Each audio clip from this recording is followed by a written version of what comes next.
আসলে কি আজকে যে আওয়ামী লীগ প্রাসঙ্গিক হয়ে উঠছে সেটা কি ডক্টর ইউনূসের ব্যর্থতা? আওয়ামী লীগ প্রাসঙ্গিক কে করলো আমি সেটা জানি না। প্রশ্ন হচ্ছে যে এই সংসদ নির্বাচন হয়েছে তো 5 বছরের জন্য। 5 বছরের জন্য না, মাত্র 3.5 মাস যাচ্ছে। এখনই কে পুনর্বাসিত হবে, আসবে, এখনই ভাবার কি আছে? এটা কিন্তু আলোচনা হচ্ছে। হবে কেন? আমি তো 5 বছরের জন্য নির্বাচন করছি। 5 বছরের মধ্যে 2 বছর যাক, কথার কথা সরকারের অবস্থা দেখি কি হয়, তারপরে না আপনি এখনই যদি আপনার আওয়ামী লীগের পুনর্বাসনের চিন্তা করি এবং নির্বাচনের ই করি, তাহলে তো আবার একটা নির্বাচনের চিন্তাই আমরা করতে পারি খুব দ্রুত, যে হ্যাঁ বাদ দিয়েছিলাম ঠিক হয় নাই। না, আপনি কি বুঝতে, আপনি কি মানে আমি তো একমত একটু অ্যাড করে দিই যে বিভিন্ন সময় ওই 5 আগস্টের পরে যারা পালিয়ে গিয়েছিল তা তো এই আশঙ্কায় পালিয়ে যায়নি যে আমি কোনো অন্যায় করি নাই, আমাকে মানুষ কিছু করবে। তারা এই আশঙ্কা নিয়ে পালিয়ে গিয়েছিল যে আমি যে পরিমাণ অন্যায় করেছি তাতে আমি আক্রান্ত হতে পারি। যে লোকগুলো পালিয়ে গেল তারা দেশে ফিরছে, তারা বিভিন্ন জায়গায় ফিরছে, তারা তাদের চেয়ারে বসছে, পজিশনে আসছে। এবং আমি বলি বিভিন্ন খবরের কাগজ থেকে শুরু করে বিভিন্ন গণমাধ্যমে, যেমন আজকে আমরা আলোচনা করছি যে আওয়ামী লীগের দেশে ফেরা নিয়ে আলোচনা হচ্ছে, এই আলোচনা তো অপ্রাসঙ্গিক ভাবে করছি না আমরা। আমি অপ্রাসঙ্গিক ভাবে বলছি না, আমি বলছি এত দ্রুত আসতেছে কেন আলোচনাটা, সেটার প্রেক্ষাপট বলতেছি। আপনার মনে আছে যে আব্দুল মোমেন সাহেব সরকার পতনের 8 মাস পর দেশ থেকে বের হয়েছে? হ্যাঁ, তারা নিজের বক্তব্য, আমি 8 মাস পরে বের হয়েছি এবং আমি 5 বার বাসা বদল করেছি, 6 বার আমার সিম কার্ড বদল করেছি, প্রশাসনের সহযোগিতায় বের হয়েছি। তার মানে বাসা বদল, সিম কার্ড বদল সব প্রশাসন জানতো। আমি এটা দিয়ে বুঝাচ্ছি, শেখ হাসিনা চলে যাওয়ার 8 মাস পর উনি দেশ থেকে বেরোইছেন, প্রশাসন সবকিছু জানতো এবং সিম 6 বার পাল্টাইছে, বাসা 5 বার পাল্টাইছে, তারপরে বহির্বিশ্বে গিয়ে এই কথাটা বলতেছে। তার মানে 8 মাস পর্যন্ত সে তার সহযোগিতা পেয়েছে, এই প্রশাসনের সহযোগিতা পেয়েছে। আপনাকে ওই জায়গাটা হিট করতে হবে, ওই প্রশাসনের সহযোগিতা পেয়েছে। 8 মাস পরেও কিন্তু আবার আরো কিছু লোক বেরোইছে, বেরোয় কাস্টডিতে গেছে, পরদিন নিম্ন আদালতের থেকে জামিন পাইছে, নিম্ন আদালত থেকে জামিন পেয়ে গেছে। আইন হলো একটা মাকড়সার জাল, এটা আমার কথা না, সক্রেটিসের কথা।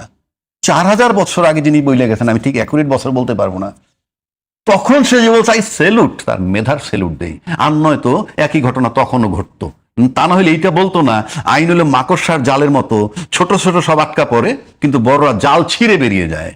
আপনি বলেন 5 আগস্টের পরে 17 লক্ষ হাজার হাজার মামলা হয়েছে, তার বহু লোক কাস্টডিতে আছে, 8 মাস কাস্টডিতে, পুলিশ রিপোর্ট নাই, এফআইআর এর নাম নাই, এরকম বহু লোক এখনো হাইকোর্ট পর্যন্ত গিয়ে থেমে আছে, তারপর উচ্চ আদালতে গেলে ওখানে থেমে যায়। আবার দায়িত্বশীল ব্যক্তি ক্যান্টনমেন্টে শেল্টার নিয়েছিল, পরে এক সময় নিখোঁজ হয়ে গেল, তারপরে বের হইয়া ম্যাজিস্ট্রেট কোর্ট থেকে সে জামিন পাচ্ছে, পায় নাই? পাইছে। কিভাবে, এটা কি করে? তার মানে ওই যে বড় বড় মাছ আইনের জাল ছিঁড়ে বেরিয়ে যাচ্ছে। আর এই আইনের জালটা কে ছিঁড়ে দিল? বিচার বিভাগের পৃথক সচিবালয় বিলুপ্ত করে। অর্থাৎ বিচারক স্বাধীনভাবে কাজ করতে পারছে না, তাকে আমার অধীনস্থ, আমি হেঁটে যাব তার পাশ দিয়ে, উনি ভাববেন আমার নিয়োগকর্তা যাচ্ছে। তো সেই জন্য আমি বলছি আসলে বাংলাদেশের রাজনীতি আমি পিছের দিকে আর যেতে চাই না, ফর গডসে।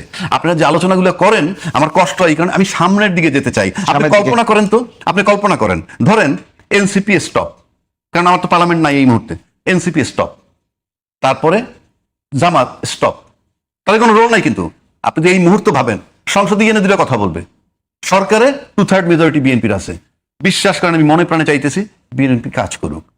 আপনি ধরে নেন যে আপনার কোনো ডিস্টারবেন্স নাই, আপনি কোনো ডিস্টারবেন্স নাই, কেউ যদি ডিস্টার্ব করে আপনি আমাদেরকে যৌক্তিকভাবে বলবেন, আমরা এই টকশোতে সেটা প্রতিবাদ করব। আমরা দেখতে চাই আপনি দেশটাকে আপনারা চালাইয়া আগায় নেন। আমাদেরকে এই আলোচনার সাবজেক্টগুলো আপনারা যে ডেইলি নিয়ে আসেন টকশোতে, এতে মনে হয় কি জানেন, দেশের আপনার পিছনের দিকেই যাচ্ছি আমি। এই যে আলোচনা না, তাহলে এগিয়ে যান, তাহলে এগিয়ে যান। আমার বক্তব্য হলো আমরা 2/3, তাহলে সামনের দিকে এগিয়ে যান। 2 মিনিট টাইম আছে, 2 মিনিটের মধ্যে যদি বলতে চান কিছু, যে সরকার আমরা বিদ্যুৎ জ্বালানির দাম, বিদ্যুৎ জ্বালানি নিয়ে যে বিষয়টা, বিদ্যুতের দাম বাড়িয়েছে, সেটা নিয়ে যদি কিছু বলতে চান। সাথে বাংলাদেশ একটা বড় অর্জন করেছে, জাতিসংঘের সাধারণ পরিষদের সভাপতি হয়েছে, এই যে বাংলাদেশ, এই দুইটা নিয়ে যদি কিছু বাংলাদেশ যে অর্জন করেছে আমি সেটা বলি। খলিলুর রহমান সাহেব জাতিসংঘের সাধারণ অধিবেশনের প্রেসিডেন্ট হয়েছেন 1 বছরের জন্য। আমি সংক্ষেপে বলি যেহেতু টাইম নেই। উনি বিএনপি সরকারের পররাষ্ট্রমন্ত্রী, এবং উনি যখন এই প্রচারে নামছেন তখন কিন্তু ওনার ব্যাকগ্রাউন্ডটা ছিল বাংলাদেশের পররাষ্ট্রমন্ত্রী। এছাড়া কিন্তু উনি অতীতে অনেক কর্মকাণ্ড করছেন। আমি মনে করি এই মুহূর্তে সাধারণ পরিষদে আমাদের খলিলুর রহমান সাহেব ওইখানে প্রেসিডেন্ট হওয়ার কারণে দুটো লাভ হয়েছে। একটা লাভ, বিএনপি সরকারের পররাষ্ট্রমন্ত্রী তিনি এখন জাতিসংঘে। সেই হিসাবে মনে করি বিএনপির নামটা, বিএনপির পররাষ্ট্রমন্ত্রী এই আমার দলটাকে বা রাষ্ট্রের সরকারকে এক ধাপ সামনে আগায় নিয়েছে। এক পরিচিতির ক্ষেত্রে। আর তারেক রহমান সাহেবের তাহলে আমি এইটুকু প্রশংসা আমার করতে হয় যে তার দলীয় লোক যখন তাকে বিতাড়িত করতে চাইলো, ওনাকে বের করে দিতে চাইলো, তার সাথে আসিফ মাহমুদ, সজীব ভুইয়া এবং মাহফুজুল আলম এবং এই খলিলুর রহমান তিনজনকেই কিন্তু বয়কট করতে বলেছিল, পদত্যাগ করতে বলেছিল বিএনপি ঢাকা। বিএনপি ঢাকা কেন বলছি, তখন তারেক রহমান সাহেব ছিলেন ইয়েতে লন্ডনে এবং লন্ডন থেকে এসে আমি জানি না ওনার অ্যাক্টিভিটিজে মনে হয় যে দলীয়ভাবে খুব একটা উনি বোঝাপড়া করছেন কিনা আমি জানি না, কিন্তু উনি যে সিদ্ধান্ত নিছেন, খলিলুর রহমান এমন একটা ব্যক্তি, উনি কিন্তু আমেরিকার লোক, এ ব্যাপারে আমার কোনো সন্দেহ নাই, কোনো ডাউট নাই। বাট আমেরিকার পক্ষে থেকেও 100% উনি ইন্ডিয়া সফর করেছেন, উনি চায়না সফর করছেন। এখন পর্যন্ত আমরা এই তিনটা যে বড় পরাশক্তি, জ্বালানি নিয়ে কিছু বলবেন? হ্যাঁ, জ্বালানি বলেনি। এইটা বলার মানে হচ্ছে এই যে খলিল রহমান সাহেব এখন পর্যন্ত ব্যালেন্স করে রাখছেন, সেই কৃতিত্ব আমি তারেক রহমান সাহেবকে বলবো যে হি চুজ দ্য রাইট ম্যান। আজকে পর্যন্ত ফলাফল বলে দেয় পদ্ধতি ভালো ছিল কিনা। আর বিদ্যুতের ব্যাপারে আমার আপত্তি আছে। আমার কাছে দলিল চাইলে আমি বলতে পারবো না, দু একজনের টেলিফোন রিপোর্ট পাইছি আউটসাইড ঢাকা মফস্বল এরিয়ায় 12 ঘন্টা, 14 ঘন্টা, 16 ঘন্টা, 18 ঘন্টা, 20 ঘন্টা বিদ্যুৎ থাকে না পার ডে। ফাইন, থাকে না, ভালো কথা। আপনার এখানে বিদ্যুতের বিল বাড়াচ্ছেন, ওইদিকে বিদ্যুৎ থাকে না, আর এখানে বিদ্যুৎ আমরা পাচ্ছি ঢাকা শহরে। তার মানে হচ্ছে ঢাকা শহরকে হয়তো আপনি ম্যানেজ করে রাখতেছেন। তাহলে বিদ্যুৎ কত, ওইদিকে বিদ্যুৎ তো নাই, আবার বিদ্যুৎ বিল বাড়াচ্ছেন। ফাইন, আপনার যৌক্তিক ব্যাখ্যাটা আমরা চাই। অবশ্যই। টাইম শেষ, 1 মিনিট আজিজ ভাই যদি কিছু বলতে চান। জ্বালানি তেল লাগে একটু বলি। বিদ্যুতে ধরেন ভর্তুকি দেওয়া হয় 41,000 কোটি টাকা। কুইক রেন্টাল ভর্তুকি দেওয়া হয় এর 80%। কুইক রেন্টাল রাখছে কেন? ওটা বসে থাকলেও পয়সা, না থাকলেও পয়সা। তারপরে এই যে ব্যাটারি চালিত 50 লাখ আছে, এগুলো চার্জ দেয়, একটা পয়সা সরকার ট্যাক্স পায় না। সুতরাং এইগুলো যে অপচয়গুলো বন্ধ করলে এই বিদ্যুৎ তো দাম বাড়াতে হতো না। এই জন্য আমি বলবো বিদ্যুৎ হচ্ছে জীবন এবং জীবিকার প্রাণ শক্তি, এবং বিদ্যুতের দাম বাড়ানো মানে মানুষের ক্ষতি হবে। আমাদের শেষ করতে হবে। হ্যাঁ, এই জন্য বলছি যে আপনার ধরেন বিদ্যুতের দাম, তারপরে যেগুলো কথা ছিল এগুলো তো নাই। এই যে আমার কথা হচ্ছে যে এই সরকারে পলিটিক্সে কিন্তু একটা পারসেপশন, বিশেষ করে বাংলাদেশে খুবই জরুরি।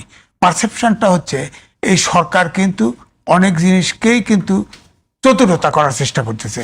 এই চতুরতাতে ধরা পড়তেছে, এটা কিন্তু উচিত না। আমার কথা হচ্ছে স্ট্রেট চলা উচিত সরকারকে। আমি এটা করব না। আপনি ঐক্যমত কমিশনে একটা করলেন, আর বাইরে এসে আরেকটা বললেন, এটা তো হয় না। বিএনপি মহাসচিব মির্জা ফখরুল ইসলাম আলমগীর একটা অনুষ্ঠানে বলেছেন যে আমরা সমস্ত গণতান্ত্রিক রাজনৈতিক দলকে তাদের কর্মকাণ্ড করতে দিতে চাই, জনগণের সামনে তাদেরকে যেতে দিতে চাই, নির্বিবাদে তারা তাদের বক্তব্য দিক, সেটাই চাই। এর জন্য জনগণ ঠিক করবেন যে তারা কাকে চান। এবং সাথে যদি যুক্ত করি আপনাকে যে 13 মাস কারাভোগের পরে জামিনে মুক্তি পেয়েছেন নারায়ণগঞ্জ সিটি কর্পোরেশনের সাবেক মেয়র সেলিনা হায়াৎ আইভী। আমার কাছে এখন প্রশ্ন হলো, গেল 17 বছরে যে গুম, খুন, জুলাইয়ের গণহত্যা, এই সুনির্দিষ্ট বিচার প্রক্রিয়া সম্পন্ন হওয়ার আগেই একটি দলকে রাজনীতিতে পুনর্বাসনের যে সুযোগ দেয়া হচ্ছে, এটা সরাসরি না দিয়ে মানে একটু ঘুরিয়ে পেঁচিয়ে, সেটা কি কতখানি আইনি এবং কতখানি নৈতিক বলে মনে করেন আপনি? ধন্যবাদ আপনাকে। প্রথম কথা হলো, নৈতিক বিষয়টা হলো রাজনীতি দিয়ে মোকাবেলা করতে হবে। সেই সময় পেরিয়ে গেছে।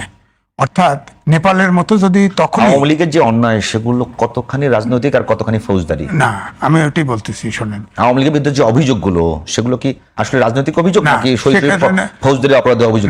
দেখেন যে এখন তো আওয়ামী লীগের লোকজন মিছিল মিটিং বের করতেছে, বিএনপির মহাসচিবের বক্তব্যের সাথে মিলছে না, তাদের তো গ্রেপ্তার করা হচ্ছে। আবার মুখে বলতেছে সবাইকে নিয়ে রাজনীতি করব। যখন রাজনীতির প্রার্থী হবে, তাদের প্রার্থীতে থাকবে কি না? এখন তো তারা যদি ওইভাবে কয় যে ওপেনলি একটা বলবো, কাজ আর একটা করবো, ব্যাপারটা তো তাই মনে হচ্ছে। আর আওয়ামী লীগের ব্যাপারটা হচ্ছে, কারো জানাজা যায়, সেখানেও জয় বাংলা স্লোগান দেয়, গ্রেপ্তার করবে না কেন? তাদের সন্ত্রাস বিরোধী আইন, যা আওয়ামী লীগকে নিষিদ্ধ রেখে সন্ত্রাস বিরোধী আইন করছে, এই আইনের আমি চরম বিরোধী। কারণ এই আইনে আপনি দেখেন 15ই আগস্টের পরে 1974 সালে স্পেশাল পাওয়ার অ্যাক্ট আছে। মোস্তাকের সময় জেলখানা ভরে ফেলছিল, তার 80% ছিল আওয়ামী লীগের করা 74 সালে স্পেশাল পাওয়ার অ্যাক্টে 80% লোক গ্রেপ্তার করছে। রাজ্জাকি ভাই সিনিয়র উকিল, তিনি বুঝবেন। তো এখন এই যে সংসদে আওয়ামী লীগকে নিষিদ্ধ অ্যাক্টিভিটিস নিষিদ্ধ রেখে সন্ত্রাস বিরোধী আইন করলো, এবং জামাত ওখানে বসে থাকলো, খুশি হলো যে আওয়ামী লীগ তো নিষিদ্ধ হচ্ছে, এনসিপি কিন্তু বেরিয়ে গেছে, এটা ঠিক। তো এখন যেটা দাঁড়ালো, ধরেন এখন জামাত বিরোধী দলে আছে, এনসিপি বিরোধী দলে আছে, আন্দোলন করলো, আইন শৃঙ্খলা পরিস্থিতির অবনতি ঘটলো, নিষিদ্ধ করে দিতে পারে আইনে। আবার জামাত নেক্সট ইলেকশনে ক্ষমতা আসলে বিএনপিকে নিষিদ্ধ করতে পারে, অথবা আওয়ামী লীগই 10 বছর 20 বছর 100 বছর পরে আসলো, নিষিদ্ধ করতে পারে। এই ধরনের ব্লান্ট কালো আইন করা তো গণতান্ত্রিক দিকে যাত্রা করতে চাই, এই আইন করা উচিত হয় নাই।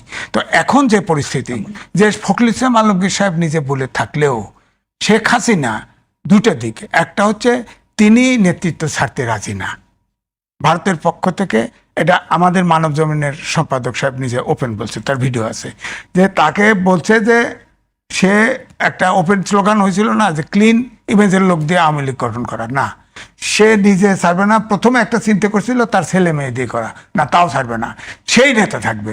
এখন সে নেতা থেকে ওই যে কয়েকটা পত্রিকা ইন্টারভিউ দিছে, একটাতে অনলাইন ইন্টারভিউ দিছে সমর্থক, 3টে আমার কাছে ধরা আছে। আবার আমাদের বাংলাদেশের ইত্তেফাকে বাংলা ওই আনন্দবাজার পত্রিকার আবার ছাপানো হয়েছে, সেখানে কিন্তু লাগাই দিছে যে ফাঁসির মঞ্চ রেডি করো, জেলখানা রেডি করো, আমি ডিসেম্বরের মধ্যে আসতেছি। এই নিউজে এই কথাই নাই। সৌমিত্র ভৌমিক অনলাইনে যেটা নিয়ে সেটা করছে, সৌমিত্র ভৌমিক সিনিয়র সাংবাদিক, সে খুব নাম করা, তার নিউজে এটাই সত্য। সেখানে সে বলছে যে হ্যাঁ আমার বিরুদ্ধে অন্যায় করা হয়েছে, এই সেই, আমি তো খুন করি নাই, দিস অ্যান্ড দ্যাট, সে যেভাবে বলার সেইভাবেই বলছে। তো ওই প্রশ্ন বলছে যে আপনার কি যে আপনার নূতন নেতৃত্ব আওয়ামী লীগের হবে কিনা, করা হবে কিনা, তখন সে উত্তর দিছে যে না, নেতৃত্ব সংকট নাই তো আওয়ামী লীগে, সময় মতো সময় হলে আমি নিজেই এসে নেতৃত্ব দেব, পরিষ্কার। তো সুতরাং আমার কথা হচ্ছে এখনো যে রাজনৈতিক অবস্থা তৈরি আছে, ধরেন শেখ হাসিনা আসছে শোনা গেল বর্ডারে আসছে, কোনটা আগে, যত কোন আলোচনা আগে, যে আওয়ামী লীগের বিচার আগে নাকি আওয়ামী লীগ দেশে ফিরবে কি না, ফিরবে না? বিচার তো কোর্টেই আছে, ট্রাইব্যুনালেই আছে। সেই বিচার প্রক্রিয়া নাকি খুব বেশি আলোচনা হচ্ছে? না আলোচনা না, কাঙ্ক্ষিত কোনো অগ্রগতি আছে? আপনি বলেন যে এই সরকার কাজ কিন্তু বোঝা মুশকিল আমার কাছে, কিন্তু যতটা হালকা মনে করেন ততটা আমার কাছে কিন্তু হালকা মনে নাই। এ ধরেন অনেক না, আমি হালকা মনে করছি না, আমি খুব তলে হালকা মনে করছি। তলে তলে অনেক কাজ করতেছে, এটা ঠিক। ধরেন এআই কোর্ট লাগাই দিছে ইয়েতে, আপনার রাস্তাঘাটে এআই ফাইন করে দেয়, এটা তো বাংলাদেশে এটা কাজ পুরো করতেছে না, কিন্তু করবে তো, ফাইনালি করবে তো। তারপর ধরেন এই যে যত নির্বাচনী ইশতেহারে যতগুলো প্রতিশ্রুতি ছিল সব এক এক করে বাস্তবায়ন করতেছে, পদ্মা ব্যারেজ করতেছে, পদ্মা ব্যারেজ, তিস্তা ব্যারেজও প্ল্যান করতেছে, আবার ফের টেকটাপ থেকে তেঁতুলিয়া আপনার হাইওয়ে করার প্ল্যান করতেছে তো। এখন টাকা কবে আসবে? আপনি বললেন যে টাকা তো এখন বাজেট আছে সামনে 9,30,000 কোটি টাকা। আজিজ, আমি যেটা বলছি কি, আওয়ামী লীগের উন্নয়নের অনেক বড় ফিরিস্তি আছে, এর আগে এরশাদের উন্নয়নের অনেক বড় ফিরিস্তি আছে, এর আগে পাকিস্তানের অনেক বড় উন্নয়নের ফিরিস্তি আছে, ব্রিটিশেরও অনেক বড় ফিরিস্তি আছে। শোনেন, তো আপনি আমি আপনাকে বলি, আপনি কি ন্যায় বিচারের প্রতিষ্ঠা করবেন আর উন্নয়ন প্রতিষ্ঠা করবেন? দুইটা কি কখনো সাংঘর্ষিক? না, আপনার ধরেন উন্নয়ন হলে উন্নয়নের সাথে কি ন্যায় বিচার সাংঘর্ষিক কোনো কারণে? আইয়ুব খান যাওয়ার কথা ছিল না, এই সংসদ ভবনটা আইয়ুব খান করছে, রূপপুর অ্যাটমিক এনার্জি প্ল্যান্ট, কিন্তু আমি সেটাই বলছি যে ব্রিটিশ আমলে, পাকিস্তান আমলে, এরশাদের আমলে কিংবা শেখ হাসিনার আমলে উন্নয়ন নিয়ে যদি আপনি কথা বলেন, যে উন্নয়ন, মূল সংকটটা ন্যায় বিচার। উন্নয়নের সাথে দুর্নীতির সম্পর্ক কম ছিল। শেখ হাসিনার সময় উন্নয়ন হয়েছে কিছু, কিন্তু চুরিও হয়েছে, প্রজেক্টই করা হয়েছে চুরি করার জন্য, এই যে ধরেন অনেকে বলেন না রেল লাইন চলে, হ্যাঁ চলতে আরাম লাগে, কতটুকু খারাপ লাগে, কত খরচ হয়েছে বলেন, পৃথিবীতে এত খরচ হয়েছে, এই যে এক্সপ্রেস করছে এত খরচ হয়েছে সব জায়গায়। তো এই জন্য আমি বলছি যে এখন শেখ হাসিনা ফেরত আসলে সব অভ্যুত্থানের সাথে এক হয়ে যাবে, এটা শেখ আলমগীর সাহেব আনতে চাইলেও পারবে না। আর ট্রাইব্যুনালে কিন্তু মামলা আছে, তার ভিতরে রায় হয়ে গেছে একটা, আর মামলা চলমান, আর ট্রাইব্যুনাল রায় দিয়ে দিল। না, আমি একটু এইটা নিয়ে একটু মানে আবহাওয়া রাজ্জাকে আপনার কাছে একটু জানতে চাই। প্রশ্ন হলো, আসলে ফেসিবাদী যে কাঠামো প্রতিষ্ঠিত হয়েছে সেটা কি দল আওয়ামী লীগ দোষী না শেখ হাসিনা দোষী? এখন যে কথাটা বলা হচ্ছে যে শেখ হাসিনার উপর সব দায় চাপিয়ে তাকে যারা ফেসিবাদী হতে সহযোগিতা করলো তাদের কি কোনো কারণে নর্মালাইজ করার একটা প্রক্রিয়া চলছে কিনা? শোনেন, আপনি চুরি হয়েছে আমরা বলতেছি, বিচার করছি না। যেমন ধরুন শেখ হাসিনার উন্নয়নের নামে অনেক চুরি হয়েছে। শেখ হাসিনা থাকাকালীন টকশোতে আমরা বলছি, শেখ হাসিনা যাওয়ার পর যে সরকার আসছেন তিনি বলছেন, তিনি নির্বাচন দিয়ে যাওয়ার পর যে সরকার আসে তারাও বলতেছে তারা যা অপরাধ করেছে অমার্জনীয়। এই শব্দ পাইছেন তো আপনি? হ্যাঁ, পেয়েছি। তা আপনি যদি বলেন যে অপরাধ করছে সেই অপরাধের মানে অপরাধের ক্ষমার অযোগ্য, এই কথা তো সরকার থেকে বলা, আমার থেকে বলা আর মাঠের লোক থেকে বলা সেম টেক্সট, কিন্তু অ্যাকশন তো নিতে হবে। আপনি বলে ছেড়ে দিচ্ছেন টাকা পাচার হইছে, লক্ষ কোটি টাকা পাচার হইছে বলে ছেড়ে দিচ্ছেন, মানে ছেড়ে দিচ্ছেন, পরবর্তী স্টেপটা কোথায়? এই কথা তো নতুন বলা হচ্ছে না, এই কথা তো 5ই আগস্টের আগেও বলা হয়েছে। 5ই আগস্টের আগে যারা আমরা টক শো করছি সেখানেও বলছি যে উন্নয়নের কাজ হচ্ছে, কিন্তু উন্নয়নের সাথে ব্যাপক চুরি হচ্ছে। তখন তারা ক্ষমতায় ছিল, ধরা ছোঁয়ার বাইরে ছিল। ক্ষমতায় থেকে যাওয়ার পর তো আর্কাইভে সব কাগজপত্র আছে, আছে না? বাজার দর আছে, সব আছে, গল্প তো ঘরে বসে করলে হবে না। ওই মোবাইলটা কিনছি কত টাকায়, বালিশ কত টাকায় কিনছি, পর্দা কত টাকায় কিনছি, তখনকার বাজার দর কত, সব বাজারে আছে না? সব ডকুমেন্টস আছে তো। মামলা কি হচ্ছে? 71 সালের যুদ্ধ নিয়ে কথা বলতেছি আমরা, যুদ্ধ অপরাধী পক্ষে বিপক্ষে, ইনফ্যাক্ট মামলা কি হচ্ছে? আসেন জুলাই অভ্যুত্থান, সেখানে অনেক লোক মারা গেছে জুলাই অভ্যুত্থানে। এই জুলাই অভ্যুত্থানে মারা যাওয়ার পর আজকে যে বিচারটা হওয়ার কথা, সেই বিচারটা কি হচ্ছে? কতগুলা ঘটনা আমি বললাম এখানে, 3টা ঘটনা। 71, 24 প্লাস উন্নয়ন করার পর যে তসরুফ, ফান্ড তসরুফ, এই যে সব অপরাধগুলো যদি একত্র করেন, এটা আজকের সরকার বা আজকের সরকারই যদি বলি আমি, কারণ যখন যে সরকার থাকে দায় দায়িত্ব তাকে নিতে হবে। আমরা তো সরকারের বিরোধিতা করতে এখানে বসি নাই, সমালোচনা করতেও বসি নাই, এখন আলোচনা করতে চাই। সমালোচনা হলো নেগেটিভ দিক তুলে ধরা, আর আলোচনা হলো আমাদের করণীয় কি। তো করণীয় কি করতে হলে আমার একটাই বক্তব্য, এই অপরাধগুলো আপনারা কি লিগ্যাল লেন্স থেকে দেখছেন না পলিটিক্যাল লেন্স থেকে দেখছেন? যদি লিগ্যাল লেন্স থেকে দেখেন, ইট ইজ অ্যান অফেন্স, অপরাধ, সেই অপরাধের বিচার হইতে হবে। বিচার আপনি করতে পারেন কি না পারেন, ইনিশিয়েট করতে হবে, শুরু করতে হবে, আমার দেখতে হবে। আমি তো দেখছি না। 55 বছর যাবৎ মুক্তিযুদ্ধের পক্ষ শক্তি বিপক্ষ শক্তি দেখতেছি, আমরা কি আদৌ দেখছি? এগুলো কোনো মামলা তো তামাদি হয় না, অপরাধ তো তামাদি হয় না। আদৌ কি বিচার হয়েছে? তাহলে কি আপনি পলিটিক্যাল লেন্স দিয়ে দেখতেছেন? পলিটিক্যাল লেন্স মানে কি? আমি পলিটিক্যালি ব্যবহার করব, স্টপ ইট। আপনি যদি পলিটিক্যাল লেন্স দিয়ে দেখেন তাহলে ভাই বন্ধ করে দেন, আমরা সামনের দিকে যাই। একদম পরিষ্কার বলে দেন যে ভাই অনেক ঘটনা ঘটছে, 71 সাল থেকে ঘটছে, তারা কিন্তু সব সহাবস্থান করতেছেন, 68টা সিটও পেয়েছেন, সাথে নারী সহ 76টা সিট পেয়েছেন, আবার তার বিরোধিতা করতেছেন। আমি তো ভাই হিপোক্রেসির কোনো মানে বুঝি না। এই টকশোতে এসে বহু লোকে বলে কি যে জামাতের বিচার করতে হবে, স্বাধীনতার পক্ষ বিপক্ষ শক্তি তাদের বিচার করতে হবে, ও তারা জাতির কাছে মাপ চাইলে হবে। আরে ভাই, এত লোক মারছে, মাপ চাইলেই মাপ হয়ে যাবে? বরং তারা তো সেভ করতে আসে জামাতকে। আমাদের পক্ষে কথা বলছে। হ্যাঁ, এই কথা বললে সেভ হয়ে যায় না? আজকে সেটা বলে হ্যাঁ জাতির কাছে ক্ষমা চাইলাম, এরপরে কি ক্ষমা চাইছে মানে অপরাধ, এটা 160 স্টেটমেন্ট হয়েছে, তাই আপনি রাজনীতি করতে পারবেন না, হবে? তারপরে হাসিনা বলবে আমাদের ক্ষমা করে দেন, 164 স্টেটমেন্ট হবে? সেই জন্য বলছি পরিকল্পিতভাবে রাষ্ট্রটাকে কিভাবে দেখছে। এই রাষ্ট্র বলতে আমি এই সরকারকে বলছি না, অতীত সরকার সহ সবাই, প্রত্যেকে এগুলাকে রাজনৈতিক লেন্স থেকে দেখে আসছেন। এটা জাস্ট একটা মানে আপনার কোনো ইস্যু নাই।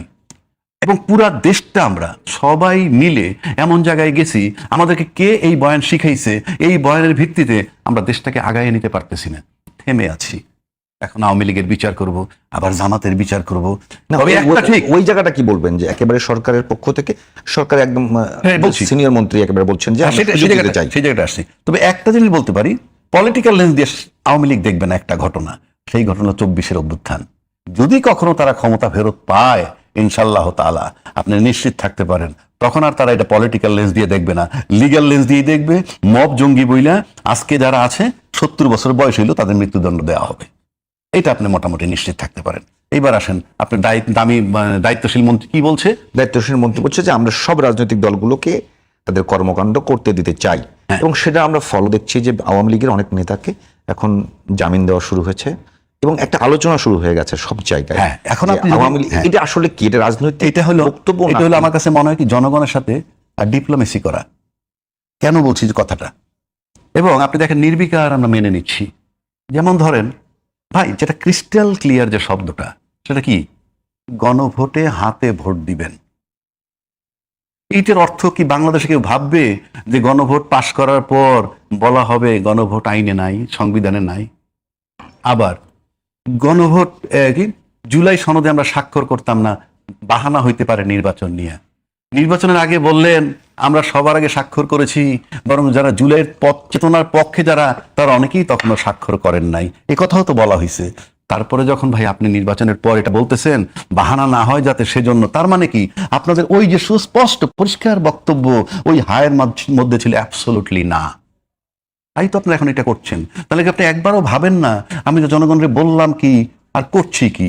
এই কথাই কি মনে হয় জানেন, এই কথাটা তখন মনে হয় যে ভোটের উপরে নির্বাচন হয় না, জনগণের ভোট লাগে না। নাহলে জনগণের ভোট লাগলে গুরুত্ব দিবে না কেন? ওই যে ইঞ্জিনিয়ারিং কথা আমরা শুনি, এই ইঞ্জিনিয়ারিং সিস্টেমে ডিসাইড হয়ে যায় কারা করবে, কাজে ভোট ইম্যাটেরিয়াল। তা নাহলে আপনি বলেন না এরকম ইউটার্ন নেওয়া যায়? বললাম একটা, করতেছি আর একটা, এই ইউটার্ন নেওয়া যায়, কেউ নিতে পারে?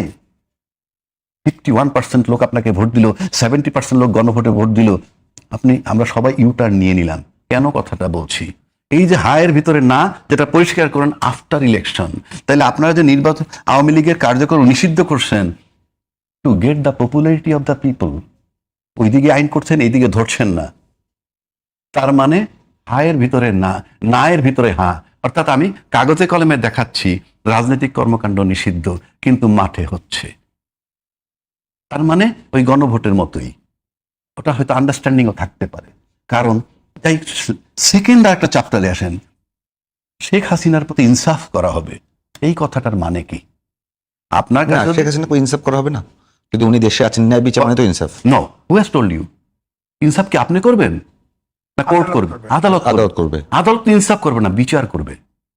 ইনসাফ ও বিচার একই। নো, শুনেন না, আমি শেষ করতে দেন। একজন আসামির জন্য ন্যায় বিচার ইনসাফ কোনটা? আসামির জন্য টেল মি। আসামির জন্য ইনসাফ তার ন্যায় বিচার পাওয়া। আসামির জন্য ইনসাফ মানে মুক্তি দেওয়া? না না, আসামির জন্য ইনসাফ কোনটা? না রাজ্জাকি ভাই, যদি অপরাধ করলে বিচার হবে, মৃত্যুদণ্ডপ্রাপ্ত আসামির জন্য পরে যদি আপনি বলেন আপনি ইনসাফ করা হবে, মানে কি? আমি তো বিচারাধীন না, মৃত্যুদণ্ড হয়ে গেছে একটা। ইনসাফের শাব্দিক অর্থ মনে হয় ন্যায় বিচার। ইনসাফ করা হবে মানে কি? ন্যায় বিচার করা তো হবে। একটা জাজমেন্ট হয়েছে না, হ্যাঁ, তারপর উনি আসবেন, উনি প্রসিডিউর মোতাবেক যাবেন, হ্যাঁ। আদালত ডিসাইড করবে। আদালত This is insaf. ফাঁসি দিলে আমি আরে আদালত ফাঁসি দিল তো ইনসাফ? ইনসাফ। হ্যাঁ, কি ফাঁসি দিল ইনসাফ না? হ্যাঁ, ঠিক আছে, ঠিক আছে। তা আপনার এখানে মৃত্যুদণ্ড হওয়ার পর জানা আমি বলবো ইনসাফ করা হবে মানে কি? এটা তো ইনসাফ হয় নাই। আমি এই কথা বলবো কেন?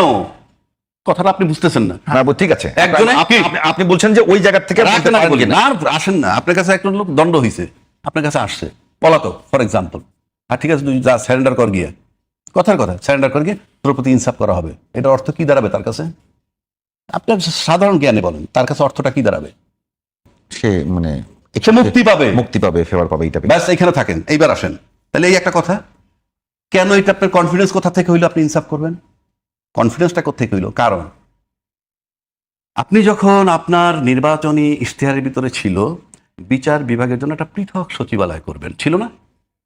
সুস্পষ্টভাবে পৃথক সচিবালয় করা হবে, আপনারা করবেন, ভালো কথা। আপনি করার আগে একজনে করে ফেলছে না, আপনি এসে ওইটাকে আরো কিছু সুন্দর কিভাবে করা যায় তা না করে আপনি বিলুপ্ত করে দিলেন। ভালো কিছু করবো এই জন্য। বিলুপ্ত করবেন কেন? ওটা রাইখেই তো আপনি শুদ্ধ করতে পারেন। এইটা একটু আজিজ ভাইয়ের কাছে শুনি। আমি শেষ করে নেই।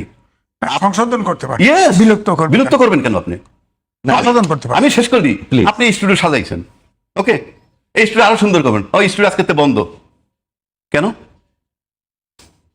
সাজাবেন তো সাজাবেন, এই টেবিল সরে আরেকটা টেবিল আনবেন, এই চেয়ারটা সরে আরেকটা চেয়ার আনবেন, ভালো ক্যামেরা ভালো আনবেন, লাইট চেঞ্জ করবেন। লাইট চেঞ্জ করবেন। তো বিলুপ্ত, এটা বন্ধ করে বিলুপ্ত করার মানে কি? এটা ঠিক করবেন? আচ্ছা, এইবার আসেন, তাহলে রেজাল্টটা মিলিয়ে দিচ্ছি আপনাকে।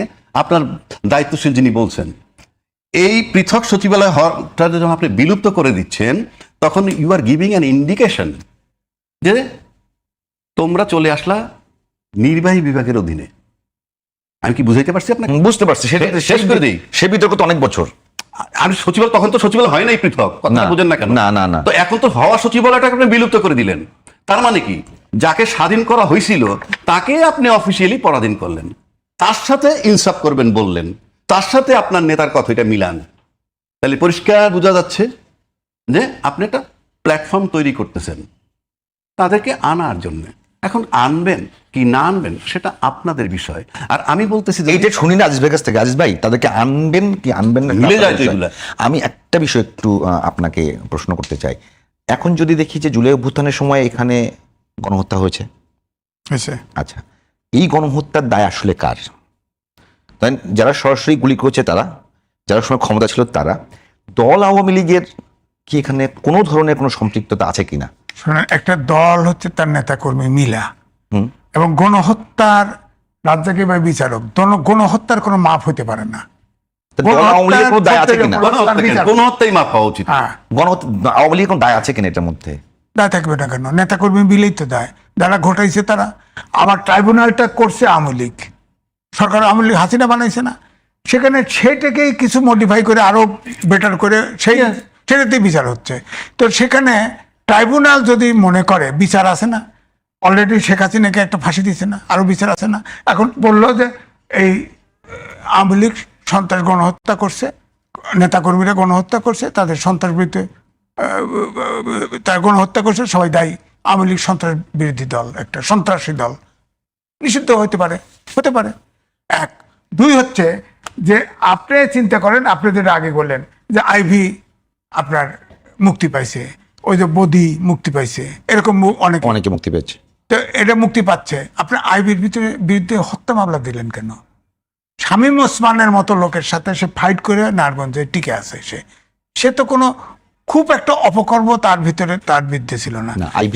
আইবিদেরকে দিয়ে যে আওয়ামী লীগ করার একটা প্রচেষ্টার কথা এসছে, সেটা কি সাপোর্ট সমর্থন করে না, এটা আমি আইবিকে যতক্ষণ না, পর্যন্ত আইবিরা আওয়ামী লীগের মধ্যে নির্যাতিত, আওয়ামী লীগের মধ্যে পলিশ লোক, ভালো লোক, অনেকের নাম এসছে এরকম, তাদেরকে দিয়ে আওয়ামী লীগ রিফর্ম করবার মানে মতি ভাই সেদিন বলেছেন, সেই প্রচেষ্টাটাকে আপনি কতখানি না, সমর্থন করেন? মতি ভাই বলছি তো, সেই প্রসেসটা তো গন, সেই প্রসেস তো হচ্ছে না, কারণ ক্লিন আওয়ামী লীগ হচ্ছে না। এখন কি কোন জায়গায় বক্তব্য, বিবৃতি কিংবা বয়ানে সেই আওয়ামী লীগের সেই জায়গাটাকে মানে আবার নতুন করে উত্তোলন করবার জায়গা? এটা তো হবে না, আমি বিশ্বাস করি। আমি 3টে রিপোর্টই পড়ছি, এটা হবে না। শেখ হাসিনার নেতা মাইনেই করতে হবে, তাছাড়া কোনো আওয়ামী লীগ হবে না। কিসের আইবিকে, অমুককে? আওয়ামী লীগের মালিক শেখ হাসিনা, সে থাকবে, তাকে মাইনে করতে হবে। আবার শেখ হাসিনা যখন সময় হয় তখন আসবে, কোন অভ্যুত্থান হোক আর যা হোক আসবে, সেই সময় আর তার জন্য আসতেছে না। আমি বলতেছি সে আসতে গেলেই দেশের রাজনীতি আউট হয়ে যাবে, উল্টে যাবে, আগে যে জায়গায় ছিল 5ই আগস্টের আগে সে জায়গায় চলে যাবে। সুতরাং এটা হচ্ছে না, তার স্ট্র্যাটেজি ভুল। শেখ হাসিনা ভুল স্টেটমেন্ট, তার উচিত ছিল এইটাই ঠিক, যে আলোচনাটা ছিল যে কিছু নির্দোষ লোকটোক দিয়ে আওয়ামী লীগ অর্গানাইজ করতো, সে বলতো বাইরের থেকে এটাই আমার আওয়ামী লীগের নেতা, তাহলে কিন্তু কিছু সংগঠিত হওয়ার সুযোগ ছিল। কিন্তু প্রশ্ন হচ্ছে, আবার ট্রাইব্যুনালে বিচার আছে, তো বিচারে যদি ফেসে যায় কি করবেন? আপনার অ্যাক্টিভিটিস নিষিদ্ধ আছে তো, অর্থাৎ ডক্টর মোহাম্মদ ইউনূস যে অধ্যাদেশ জারি করে গেছিল অ্যাক্টিভিটিস এক্সিকিউটিভ অর্ডারে, সেটাই তো আপনার ফাইনালি অনুমোদন করা হয়েছে সংসদে। তো এইটা আবার বিচারে আছে, ট্রাইব্যুনালে আছে। ট্রাইব্যুনাল যেটা করা আইন, সেটা তো শেখ হাসিনারই করা, 1974 সালের স্পেশাল পাওয়ার অ্যাক্টের মতো। সেটাতে বিচার করে কয়ে দেবো এটা সন্ত্রাসী দল, এবং ওইখানে আছে পেপার, পত্রিকা, ভয়েস, সুপিরিয়র রেসপন্সিবিলিটি সব আছে।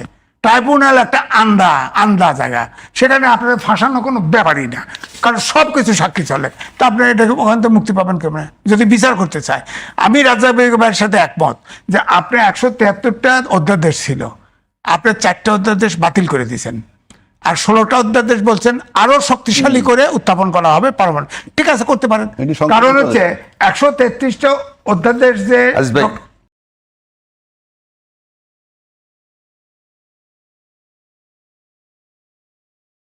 নৃশংস হতে পারে, এটা কিন্তু আছে। বিএনপি ওইভাবে নৃশংস হতে পারে না। বিএনপি যেমন জামাতকে নিয়ন্ত্রণ করার জন্য নৃশংসতা দরকার। হ্যাঁ, অবশ্যই নৃশংস হওয়ার দরকার। যেটা রাজ্জাক ভাই করলো না, আওয়ামী লীগ যদি আসেই সত্য আসে যায়, বিএনপির কেউ ছাড়া পাবে না, তো জামাতের কেউ ছাড়া পাবে না, উনিও ছাড়া পাবে না, আমিও ছাড়া পাবো না, পাবে না। তো যারা অভ্যুত্থানের পক্ষে ছিল, আপনি যে বলছেন যে এই মুহূর্তে বিরোধী দলকে দমন করবার জন্য আওয়ামী লীগকে দরকার, এটা আমি বলছি যে অনেকে চিন্তা করছে যারা জামাত সমর্থন করে না এমন লোক। কারণ হচ্ছে কি, জামাতের সাথে যে সম্পর্কটা ছিল, এখনো সংসদে ওই আপনি দেখেন জামাতের সাথে কিন্তু মৃদু মৃদু সম্পর্ক বিএনপির আছে সংসদে। সংসদে আপনি দেখেন না, মার্কিন বাণিজ্য চুক্তি হলো, একটা সংসদে আলোচনা হয়েছে, রুমিন ফারহানা উত্থাপন করছে, স্পিকার বলে দিল আপনার এটা নোটিশ করতে হবে, আলোচনা সময় দিল। আর নোটিশ করতে তার পক্ষ 5 জন সংসদ সদস্য স্বাক্ষর লাগবে, সে স্বতন্ত্র পাবে কোথায়? আসবে, আমি কিন্তু আপনার আলোচনাটা বুঝতে পারতেছি না, আমি একটু বোঝার জন্য বলতেছি। আপনি বলছেন যে বিএনপির একটা প্রশ্ন এখনো মনে করে যে জামাত যে তাফালিং করছে সে তাফালিংকে নির্মূল করার জন্য আওয়ামী লীগকে না, দরকার। বিএনপি মনে করছে না, আমি করছি জনশ্রুতি একটা অংশের আছে, জনগণের মধ্যে আছে, আর বিএনপি। তাহলে আওয়ামী লীগকে আনবার যে প্রক্রিয়াটা, মানে যে একটা আলোচনা, ধর প্রক্রিয়া না, যে আলোচনা সব জায়গায় আমরা শুনতে পাচ্ছি, সেটা কেন? সেটা কি? সেটা হচ্ছে বিএনপির কমান্ডে পুরো জনগণ নাই। আওয়ামী লীগকে আনতে গেলে বিএনপিও বিপদে পড়বে। কারণ আমি তো বলছি যে শেখ হাসিনা যদি আসে, শেখ হাসিনা না আসলে আওয়ামী লীগ সংগঠিত হতে পারবে না। 2 ট্রাইব্যুনালে বিচার আছে, এখন অপেক্ষা করতে হবে যে আওয়ামী লীগ আদৌ বৈধ সংগঠন থাকে কিনা, বা গণহত্যাকারী সংগঠন হিসাবে সন্ত্রাসী সংগঠন হয় কিনা, এটা একটা। 2 হচ্ছে বিশ্বে হিটলার তো আপনার গণতান্ত্রিক ভোটে নির্বাচিত হয়েছিল হিটলার, কিন্তু হিটলারের প্রার্থী টেকে নাই, কারণ সে তো করলে গণহত্যা করে গেছে, মাইরে গেছে, বিচার হয়েছিল। কিন্তু আওয়ামী লীগ কিন্তু ওই হারে না, অভ্যুত্থানের শক্তি ক্ষমতা থাকার জন্য দমন করছে, গণহত্যা করছে। কিন্তু আওয়ামী লীগ তো এখন সারা বাংলাদেশে প্রত্যেকটা ঘরে ঘরে সমর্থক আছে, তার সমর্থকরা অনুকূল পরিবেশ নাই, তাই মাঠে নামতে পারে না। একটু মাঠে নামে দেখেন কেউ মারা যায়, জানাজা যায়, হে নৌকায় জয় বাংলা স্লোগান, তার মানে মনের ভিতরে আওয়ামী লীগ ঠিকই আছে, নেতৃত্ব নাই। তো এই জন্য আওয়ামী লীগকে থ্রেট মনে করা হচ্ছে রাজনৈতিক অঙ্গনে। যেহেতু যাদের সমর্থক আছে, সমর্থক তো নাই, বাংলার মাটি সোনার চাও কাটি, যে যা পিঠে। এই যে ধরেন, এই যে শেখ হাসিনার সময় যে দমন পীড়ন, গুম খুন অত কিছু হইলো, জামাতের একটা লোক কমছে, বিএনপির একটা লোক কমছে, কত মাইরে ফেলছে না, লোক করে নাই, সমর্থন ওঠে না বাংলাদেশে। এমন এই পাট খেতে ফালায়, ধান খেতে ফালায়, পুকুরে ফালায়, কিন্তু বিএনপি ছাড়ে নাই কেউ, জামাত তো ছাড়ে নাই। এই জন্যই বলছি যে আওয়ামী লীগেরও একই অবস্থা, যে সমর্থক আছে তার মনের ভিতরে সমর্থন আছে, সমর্থন সুযোগ পাইলে ফোঁস করে উঠবে, না হলে হবে না, পরিস্থিতি অনুকূলে না আসলে হবে না।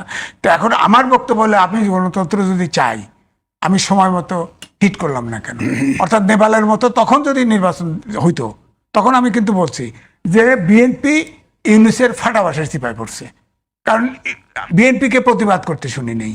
বিএনপি কোনো মতে নির্বাচন দিলেই তারা জিতবে, এরকম একটা ভাবে ছিল। এই জন্য বলছি, ফাটাবাসের চিপার গল্প জানেন, বাঁশ ফেরে দাঁড় করে রাখছে, বানর লাফ দিয়ে এদিক যায় ওদিক যায়, এরপরে একটা পর্যায়ে অন্ডকোষ আটকায় গেছে।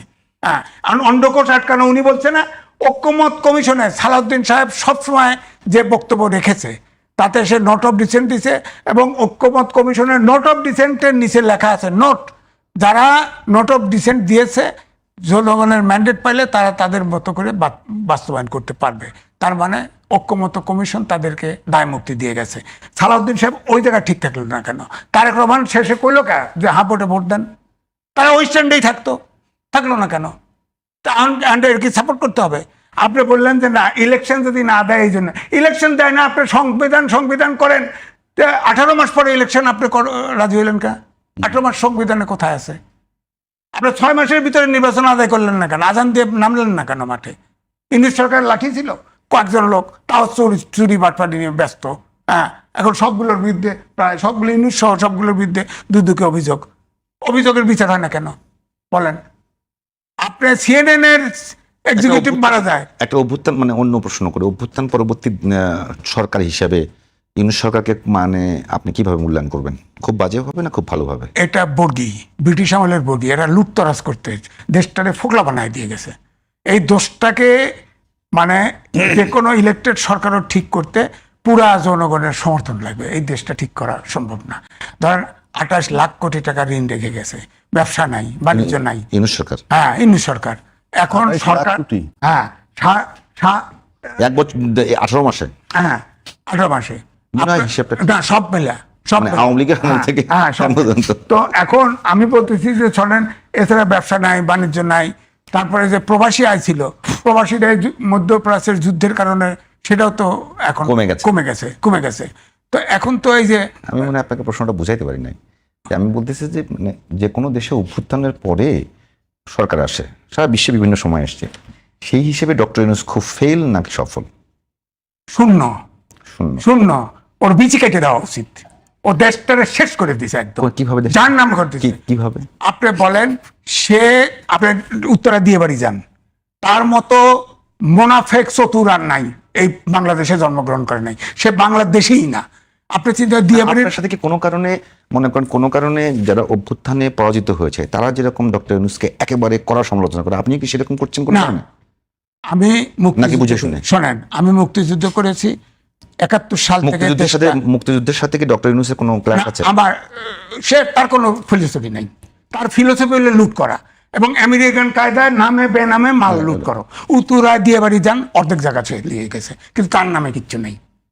তার নামে কিছু নাই, আবার উনি নিয়ে গেছে। হ্যাঁ, উনি নিয়ে কোনো গেছে। অভিযোগ নেই, মানে আলোচনা আছে এরকম?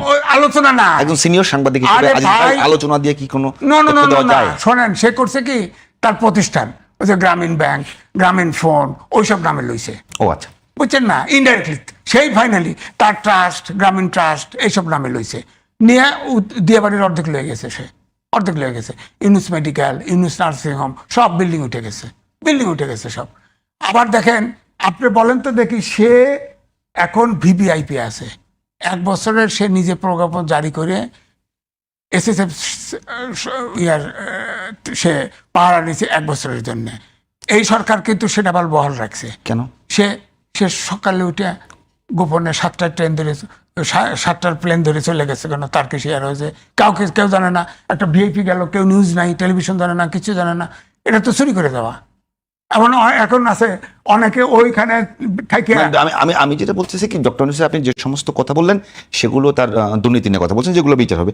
ডক্টর ইউনূস পলিসিগত জায়গায় আপনার কাছে কি মনে হয় না যে অভ্যুত্থান পরবর্তী কোনো দেশে যে বড় ধরনের সংকট দেখা দেয়, বিভিন্ন গ্রুপ উপগ্রুপের মধ্যে ঝগড়া হয়, বিবাদ হয়, কে এই অভ্যুত্থানের মালিক, কে অভ্যুত্থানের পিতা, এটা নিয়ে একটা বড় ধরনের যুদ্ধ হয়, সমস্যা হয়, সেই জায়গাটাতে ধরেন বাংলাদেশে অভ্যুত্থান হয়েছে মূলত পুলিশের বিরুদ্ধে, পুলিশ ছিল প্রতিপক্ষ, সেই রকম একটা ভঙ্গুর আইন শৃঙ্খলা বাহিনী নিয়ে ডক্টর ইউনূস 1.5 বছর চালিয়েছেন, একটা ভালো নির্বাচন দিয়েছেন, সব মিলিয়ে বলবেন আপনি শূন্য?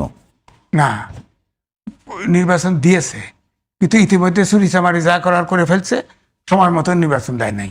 নেপালের যে প্রধানমন্ত্রী হলো, প্রধান বিচারপতি ছিল, তার কি? কতজন মারা গেছিলেন নেপালে? হ্যাঁ, 5 জন মারা যাক। নেপালে পুলিশের বিরুদ্ধে সরকার তো ভেঙে গেছে। নেপালে পুলিশ সে এসে নেপালে পুলিশ গুলি চালিয়েছিল না, প্রথম শব্দ না। উচ্চারণ আজিজ ভাই, জানার নেপালের অভ্যুত্থান আর বাংলাদেশের অভ্যুত্থানের প্যাটার্নটাই এক কিনা জানার জন্য বলতেছি। না, এটা না, নেপালে ওইভাবে হয় না, এটা ঠিক, কিন্তু দুর্নীতি, অপশাসন সবই ছিল, সবই ছিল। এবং আনুপাতিক। আপনি অনেকক্ষণ বলছেন আজিজ ভাই। না, আমি শেষ করি, একটা কথা বলি, শেষ করি। আপনি যদি ইউনূস যদি ক্ষমতার লোভ না করে সময় মতো নির্বাচন, সে তো পারতেছে না, পারে নাই, তো সে নির্বাচন দিয়ে দিত। দেশে এই হয়েছে, সেই হয়েছে, সে পারতেছে না, সময় মতো নির্বাচন দিয়ে নেপালের মতো চলে যেত সে। এই যে এখন এই যে তরুণরাই ক্ষমতা আসতো, তরুণদেরকেই ভোট দিত, কিন্তু তরুণদেরকে সে ব্যবহার করছে সব জায়গায়, মপ টপ করে, চুরি চামারি করে। এই ভিডিও এখনো পাবেন, দেখেন ওই যে হাসনা, হ্যাঁ, মপ বানাইছে, সব জায়গায় ব্যবহার করছে তো সে। মপ বানাইছে, ছাত্রদেরকে বিতর্কিত করছে, একবারের জন্য বলছে তোমরা লেখাপড়া করো, রাজনীতি করো, সবাই উদ্যোক্তা হও করে এই তরুণ সমাজ ধ্বংস করে দিচ্ছে সে। তরুণ সমাজ এই দেশের দাঁড়ানোর ব্যবস্থা নষ্ট করে দিছে। সুতরাং তার তো রাজ্জাকি ভাই, মানে ডক্টর ইউনূসের ব্যর্থতায় কি আজকে, মানে আপনি সব জায়গায় দেখবেন যে একেবারে বক্তব্যের ক্ষেত্রে, মানে বিদেশে পালিয়ে থাকা আওয়ামী লীগ নেতারা বা দেশের ভিতরে যারা আছে, বিভিন্ন ভার্চুয়াল জগতে যারা বিভিন্ন বক্তব্য দিচ্ছেন, লেখালেখি করছেন, তারা প্রত্যেকের কিন্তু গান পয়েন্টে একমাত্র ডক্টর ইউনূস, যে মানে শেখ হাসিনাকে পতন করবার জন্য যে মেটিকুলার ডিজাইনের অভিযোগ আনা হয় ডক্টর ইউনূসের বিরুদ্ধে, আজিজ ভাইয়ের কথার সঙ্গে ওই জায়গাটা মিলিয়ে